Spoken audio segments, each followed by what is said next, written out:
Hi guys, welcome back to my channel. Today I'm going to show you how you can easily release your player. So you are going to release your player for free up the space in eFootball 2024.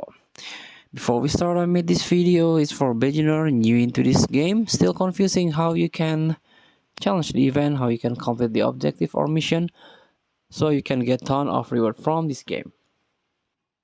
Let's get started by tap my team.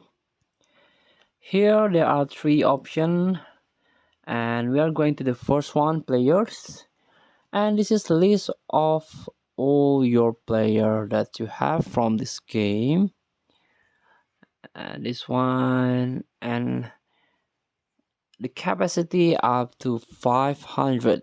Currently I do have 50 players, and if you wanna free up, you can release your player for free. Just tap, for example, I wanna release this one, the Raquel Lombardi, and this one, the last option here, release.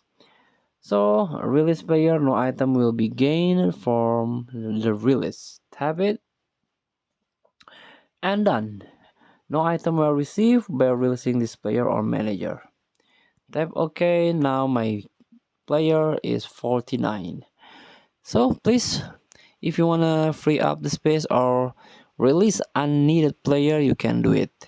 Thank you for watching. Don't forget to comment, like, and subscribe. So click thanks button below. Enjoy the game.